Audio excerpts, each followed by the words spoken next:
German Chancellor Angela Merkel has said that Greece and Spain have declared that they are prepared to actually take back the migrants who are already registered in those countries who arrive in Germany. Now, Angela Merkel was locked in a bit of a dispute with her interior minister over his call for Germany to turn back at its borders the migrants who have already been registered or have applied for asylum in another European Union nation. She's been adamant that Germany should not take unilateral action for fear that it could actually trigger a series of uncoordinated decisions.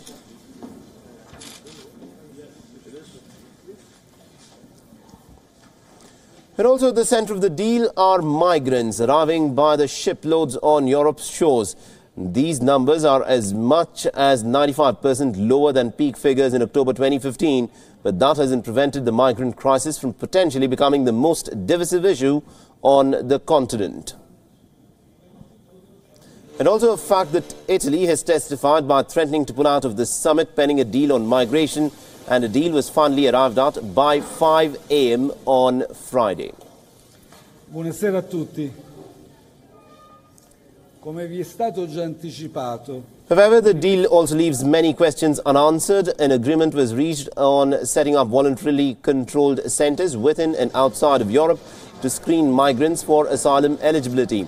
However, the word voluntarily raises questions on how this point will be enforced. And also centres in Africa will require separate negotiations with these countries.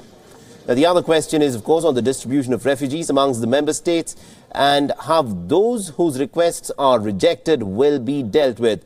Now, Italy and Greece have faced the brunt of the migrant arrivals by ship. The newly elected Prime Minister Conte has pushed his colleagues for support on this front, but other leaders were hesitant in revising the rules that require asylum seekers to be processed in the country where they first arrive. Buonasera a tutti. Come vi è stato già anticipato, ho rimesso il mandato. And also, all in all, the deal seems like a temporary truce, one that's focused more on battling domestic political skirmishes rather than addressing the larger issue of migration. They're making it quite clear that a revival of the crisis cannot be taken off the table entirely, at least not yet. It has now been said that more needs to be discussed to actually take forth in addressing the migrant crisis affecting the European continent.